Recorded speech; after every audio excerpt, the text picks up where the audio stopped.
पीएमएलएन के कुछ अकाउंट्स और पीएमएलएन के कुछ लोग जो हैं वो मारंग बलोच के खिलाफ एक घटिया तरीन प्रोपेगेंडा कंपेन चला रहे हैं। देखें, ये बात समझनी पड़ेगी कि जो अकाउंट्स ये कंपेन चला रहे हैं उन तमाम अकाउंट्स को मरियम नवाज फॉलो करती हैं। ना सिर्फ मरियम नवाज फॉलो करती हैं बल्कि कुछ पीएमएलएन से ताल्लुक़ रखने वाले सहाफ़ी और कुछ पीएमएलएन से ताल्लुक़ रखने वाली दीगर शख्सियात जो हैं सियासी, वो भी इन अकाउंट्स को फॉलो करती हैं। अब वो डायरेक्टली मारंग बलोच साहबा की किरदार कुशी कर रहे हैं। वो ऐसी बातें कर रहे हैं कि मैं यहाँ आपके सामने बोल भी नहीं सकता हूँ। बड़ी मायूब और घटिया तरीन उनके खिलाफ कंपेन चलाई जा रही है। अगर आप बलोचों को सीने से नहीं लगा सकते, उनके दुखों को नहीं समझ सकते, तो आप उनके जख्मों को तो ना कुरे दें। और याद रखिएगा, ये कितना गंद डाला जा रहा है ना, इसकी जिम्मेदारी मियाँ नवाज शरीफ और मरियम नवाज पे आएगी, क्योंकि इन लोगों को अपने घरों के अंदर बुलाकर मरियम नवाज और नवाज शरीफ एप्रिशिएट करते रहे हैं गंद फैलाने के मामले में। ये डेलिबरेटली गंद फैलाया जा रहा है। और मारंग बलोच साहबा, कल तक इनके धरनों में जाकर ये लोग सियासत करते थे। कल तक कहते थे बलूचिस्तान के अंदर जो लापता अफराद हैं उनके हवाले से हमारा ये मौक़िफ़ है। आज उन लोगों के खिलाफ हो गए हैं और खुद जो बात नहीं कर सकते वो अपने टाउट्स के जरिए से या अपने छोड़े हुए कारिंदों के जरिए से अब वो किरदार कुशी करवा रहे हैं मारंग बलोच साहिबा की, जो एक इंतहाई अफसोसनाक बात है। और इस बात के ऊपर जितनी मजम्मत की जाए उतनी कम है। जो सोशल मीडिया के ऊपर आम सारिफीन हैं उन्होंने इसको आड़े हाथों लिया है और उन्हें बड़ी तकलीफ हुई है जो कुछ पीएमएलएन के सोशल मीडिया के अकाउंट्स मारंग बलोच साहिबा और बलोच खवातीन के खिलाफ प्रोपेगेंडा में चला रहे हैं। नाज़रीन, एक खबर यह है कि कौमी अवार्ड के साथ जो घिनौना मजाक किया गया है पाकिस्तान के अंदर, अब आइंदा के लिए होगा पता क्या, कि ये अवार्ड अपनी अहमियत खो जाएंगे। यानी अवार्ड मिलते थे अच्छे लोगों को, अवार्ड मिलते थे ऐसे लोगों को जिनकी वजह से अवार्ड मुतबर होता था।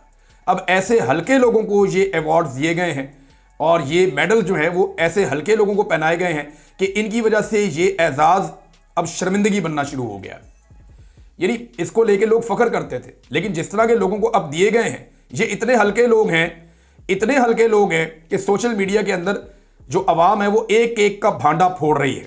अक्सर अवार्ड गलत लोगों को मिले हैं, बहुत कम लोग ऐसे हैं जिनको ये अवार्ड मिलने चाहिए थे। अवाम जिन लोगों को सजा देना चाहती है उन्हें तमगे पहनाए जा रहे हैं।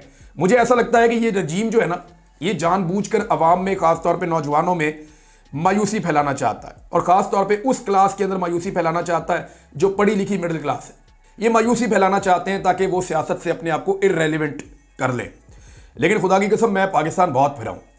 मैं बलूचिस्तान, खैबर पख्तूनख्वा, पंजाब, सिंध, हर जगह पे गया हूँ और इसी रिजीम चेंज ऑपरेशन के बाद भी मैंने बहुत ट्रैवल किया है।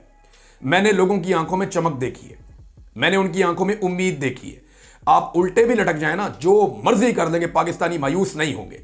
और उनके पास मायूस ना होने की जो सबसे बड़ी वजह है वो उनका कैदी नंबर 804 है, जिससे उन्होंने उम्मीदें बांधी हुई हैं और उसका दिया हुआ शऊर है। देखिए, शऊर तो अल्लाह रब्बुल इज़्ज़त देता है ना, लेकिन अल्लाह रब्बुल इज़्ज़त ने इस शऊर के लिए इमरान खान को जरिया बनाया। पाकिस्तानी जो है, पाकिस्तान की एस्टेब्लिशमेंट के बारे में कभी भी इतना कुछ नहीं जानते थे।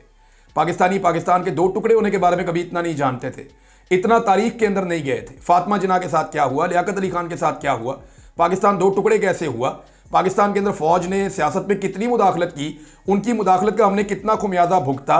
हर थोड़े अरसे के बाद जब एक नए आर्मी चीफ की अपॉइंटमेंट का टाइम आता है, उसी वक्त पाकिस्तान के अंदर बहुत ज़्यादा सियासी हलचल क्यों शुरू हो जाती है, मामला क्यों बिगड़ना शुरू हो जाते हैं। ये सारे सवालात का जवाब जो है वो आज पाकिस्तानियों के पास मौजूद है, जो इससे पहले पाकिस्तानी नहीं जानते थे।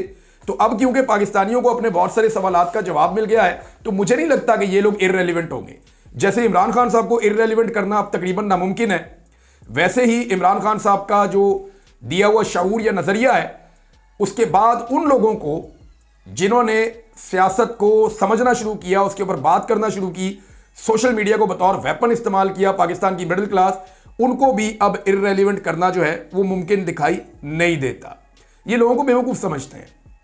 मिसाल के तौर पे आप वज़ीर आला सिंध को ले लेना, ये खबर है मेरे पास, मैं आपको खबर पढ़ के सुनाता हूँ। देखें ये कैसे लोगों को बेवकूफ़ समझते हैं। सिंध के वज़ीर आला, ये जियो पे लगी हुई है, सिंध के वज़ीर आला मुराद अली शाह ने कहा है कि पंजाब जून 2024 से दरियाए सिंध में नहर बनाना चाहता है। हमने रोका हुआ है और किसी सूरत नहर निकालने की इजाज़त नहीं देंगे। ये खबर आपने सुन ली, ये आपने पढ़ भी ली, मेरे साथ लगी भी हुई है। वो क्या रहे हैं, मुराद अली शाह कह रहे हैं कि पंजाब जून 2024, डेट आपने याद रखनी है, वो कह रहे हैं जून 2024 से पंजाब, जब पंजाब बोलें तो पंजाब के लोग, पंजाब की पॉलिटिकल पार्टीज या पंजाब की अशराफिया या पंजाब की इस्टेब्लिशमेंट इसी के ऊपर वो इल्ज़ाम लगा रहे हैं ना बतौर सूबा कि वो 2024 से जनाब हमारा दरिया सिंध का पानी है उसके ऊपर नहर निकालना चाहता है, हमने रोका हुआ है और हम किसी सूरत ये नहर नहीं निकालने देंगे। अब इन्होंने कहा कि जून 2024, मैं आपको दोबारा दिखाता हूं, ये आसिफ अली जरदारी साहब का, मैंने ये स्क्रीनशॉट पूरी वीडियो बनाई थी, ये देखें, ये आसिफ अली जरदारी साहब का प्रेसिडेंट ऑफ पाकिस्तान का ट्विटर हैंडल है ऑफिशियल। इसके ऊपर सदर पाकिस्तान हुक्म जारी कर रहे हैं कि 6 नहरें बनाई जाएं। अब ये 6 नहरें कौन सी हैं जिनके खिलाफ मुराद अली शाह बात कर रहे हैं? जरदारी साहब इसके ऊपर काम करने का हुक्म जारी कर रहे हैं और कह रहे हैं कि जल्दी काम किया जाए और इनके जो किनारे हैं पुश्ते हैं उनको कंक्रीट किया जाए, उनको भी मजबूत किया जाए। ये आसिफ अली जरदारी साहब को ब्रीफिंग दी गई थी, यहां पे फौजी हुकाम भी बैठे थे, यहां पे दीगर लोग भी बैठे थे। SIFC के तहत जो ज़राअत का शोबा है उसमें फ़ौज की इन्वॉल्वमेंट हुई है और उसके बाद आर्मी चीफ ने भी इसके अंदर एक प्रोग्राम ज्वाइन किया था मरियम नवाज के साथ। तो आसिफ अली जरदारी साहब इसका बाकायदा हुक्म जारी कर रहे हैं। मुराद अली शाह जो आसिफ अली जरदारी साहब के सिंध के वज़ीर आला हैं, वो ये कहते हैं कि पंजाब ये चाहता है कि दरियाए सिंध के ऊपर नहरें निकाली जाएं। अब जिन नहरों पे एतराज़ है वो नहरें जो है वो आसिफ अली जरदारी साहब ने खुद हुक्म जारी किया है 6 नहरों के हवाले से, और उनके अंदर नहरों के नाम भी हैं, ये आप पढ़ सकते हैं। तो नाजरीन, ये कैसे लोगों को बेवकूफ़ समझ सकते हैं? अब ये शऊर का जिन वापस बोतल में बंद नहीं होगा। सिंध का एक एक शहरी मेरी बात सुन ले कि आपका पानी अगर किसी ने बेचा है तो बंद कमरों के अंदर आसिफ अली जरदारी और बिलावल जरदारी ने ये फैसले किए हैं और बाकायदा इसके तहरीरी सबूत मौजूद हैं। सदर पाकिस्तान का जो ऑफिशियल ट्विटर अकाउंट है, जो उनका अपना हैंडल है जिससे वो ऑफिशियल अप्रूवल के बाद ट्वीट्स करते हैं, उसके ऊपर यह हुक्मनामा जारी है। इसकी फुटेज जारी की गई है जो मैंने आपको दिखाई।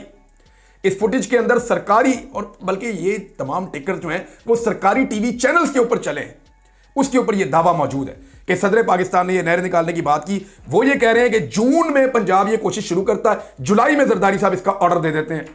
अब ये इसके खिलाफ क्यों बात कर रहे हैं, जरा सोचें। जरदारी ये काम करवा रहा है तो मुराद अली शाह की क्या जरूरत है कि उसके खिलाफ बोलें? मैं बताता हूं आपको। हुआ ये कि पाकिस्तान तहरीक इंसाफ ने इनकी ये चोरी पकड़ ली। तहरीक इंसाफ के लोगों ने जब इसके ऊपर तहकीक की तो उन्हें पता चला कि जरखेज जमीनों पे पानी देने की बजाय ये रेगिस्तान के अंदर पानी लेकर जा रहे हैं कि वहां पे ज़राअत करनी है।